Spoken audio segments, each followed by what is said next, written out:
Hey, welcome to the Legato video. This is going to be a primer and kind of get you started in the technique and how I got started. So the first thing that I wanted to say was legato is actually an Italian word, and in music it means smooth and connected. So how we do that on the guitar is we play the notes without picking most of them, almost all of them. There is a way to do it without picking any of them. I don't normally do that. I usually pick, when I'm changing strings, I'll pick the first note on the string, and then the rest of the notes will be either hammered on or pulled off, they're called. So we're going to go through that now. The first thing that we're going to do is we're going to work on hammer-ons, and what we're going to do is we're going to isolate single groups of fingers. So like 1 and 2, 2 and 3, 3 and 4, and so on and so forth. So I'm going to show you that technique now. First, we're going to play with 1 and 2, so we're going to pick, and then we're going to hammer on. That's like this. Okay, so I picked the first note, and then that slapping of my finger down is actually what creates the sound of the second note, and you have to keep the pressure on. Otherwise, as soon as you let the pressure off, the sound dies.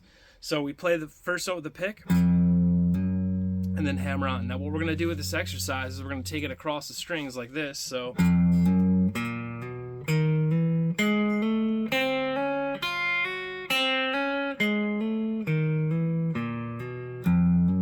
again, I'm picking and then hammering on each time. So pick, hammer, pick, hammer, pick, hammer, and so on and so forth. Okay, so that was the first 2 fingers. Now we're going to use our second and third fingers. And we're also going to use those fingers on the corresponding 2nd and 3rd fret.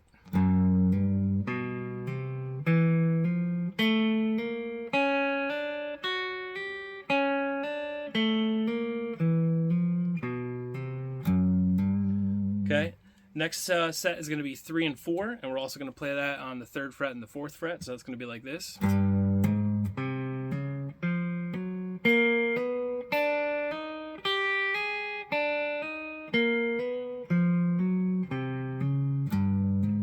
Okay, the next set from there is we're going to do 1 and 3. So that's 1 and 3, 1st fret, 3rd fret. Then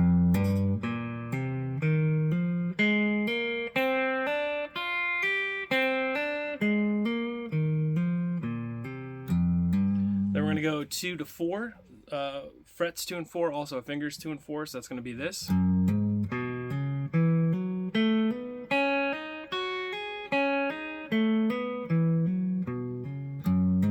We could go 1 to 4.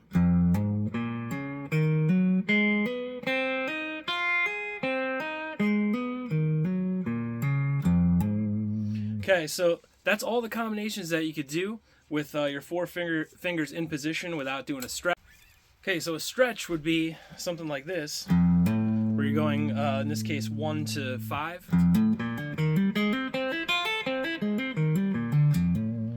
Okay. Now, another thing I should add with this is while you're practicing these, that's just like to get the technique. I would recommend using the metronome, which is something that I already talked about. But if I was going to play this exercise, I would go like this. So,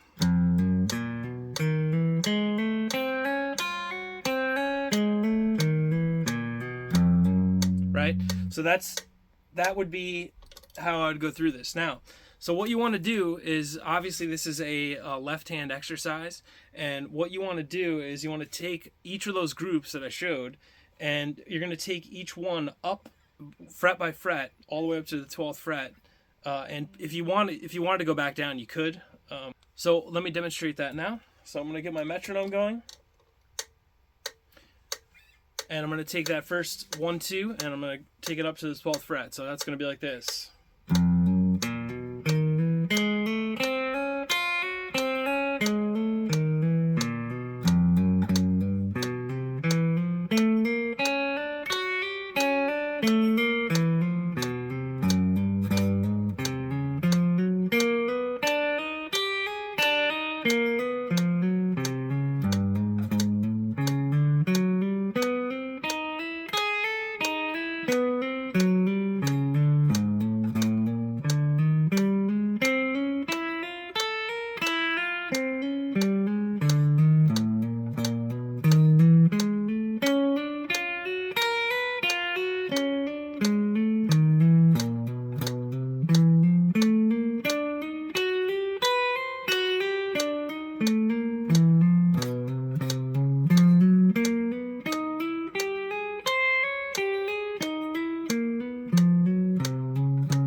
Okay, so I went up to the 12th fret. You can go back down if you want. These are kind of actually better if you go slower, because what you want to do is you're going to exercise your left hand. And this is a good time to talk about the fact that you will feel fatigue in your hand and you may experience pain. If you do, immediately stop and stretch your hand out, because hand care is probably the subject of a completely different video. But if we hurt ourselves and we can't play, that's kind of against everything that we're trying to do. So definitely, if you have any kind of pain, or if your hand is like so tired that you just really can't keep up with the metronome or whatever, just take a break and don't hurt yourself. So that, just because the next thing we're going to go into is pull-offs, which are actually a little more taxing, I feel like, on your left hand. And pull-offs are kind of the opposite. So with hammer-ons, we're starting with a lower note and going up to a higher note, and pitch, that is. Okay, pull-offs are the opposite, where you're playing the higher note first and then you're going to go pull off down to a lower pitched note. So that would be like this. Now when I do that, I'm actually pushing both notes down at the same time.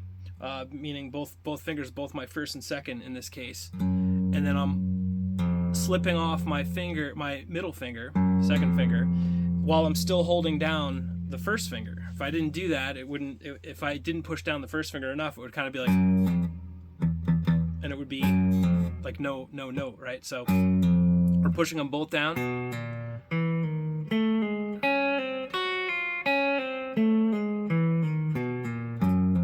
Okay, and with this, we're going to do all the same finger combinations, right? So 2-3 now becomes 3-2.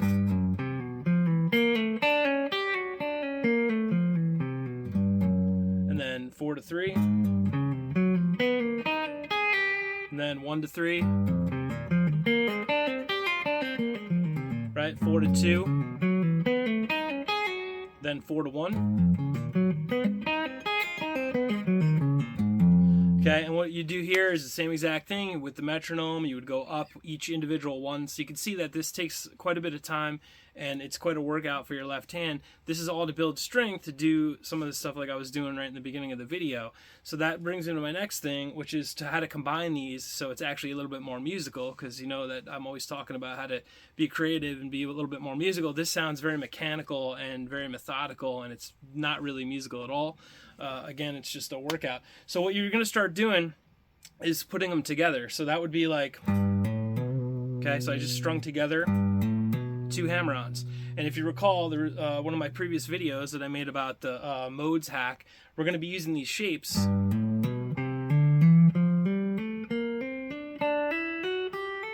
So I'm just doing frets 3, 5, 7 all the way across and just doing hammer-ons.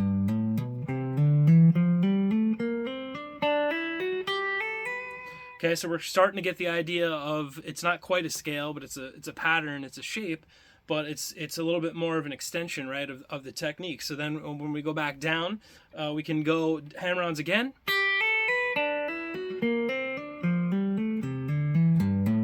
Or we can do pull-offs, right, in both directions. That would be...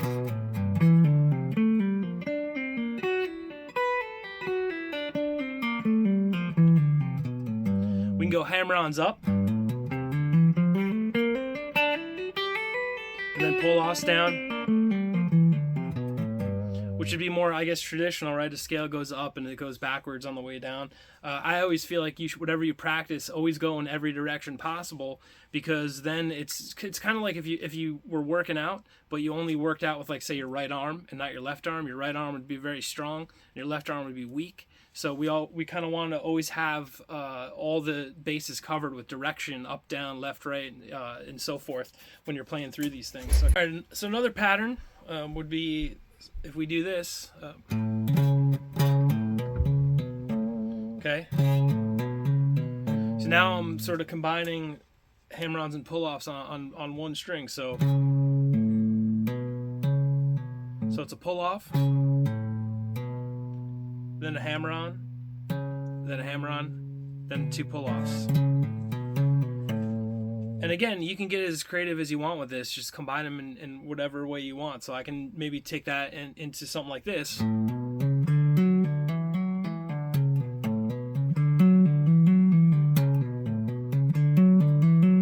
Which is something that's in the packet that's attached to this lesson. So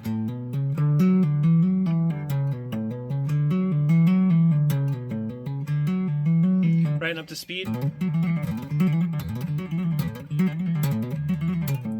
Which leads me to another thing, is if you really want to start working on doing some stuff like that, but work on your hand strength and building up speed and all that kind of stuff, you could just take something simple like, okay, and then you could do something where you time yourself. So you're playing the exercise for, let's say, see if you can make it 30 seconds, right? So you could set up a timer and you just go,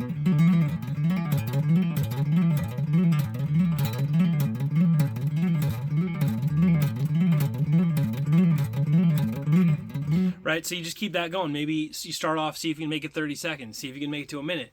Again, you're taxing your left hand quite a bit. So if you feel pain or severe fatigue where you can't continue, take a break. There's no shame in it. You have to start somewhere. So that's just, it's very important, because I can't tell you how many friends and fellow students I had in school that had, all kinds of hand problems because they just pushed through the pain and that kind of stuff. And knock on wood, I never really had a problem. Hopefully it stays that way. But it's just something that's very important. And I mean, we took classes on how to not get hurt and how to take care of your hands and your ears and stuff like that. And it's not everybody always did it, but it is very important. All right, so that's about it for Legato technique for now with the primer. And if you like these videos, please think about liking them, subscribing, leave a comment. It helps the channel out grow. And furthermore, if there's something that you'd like to see, then drop a comment, and we'll try to get a video out for you. Take care.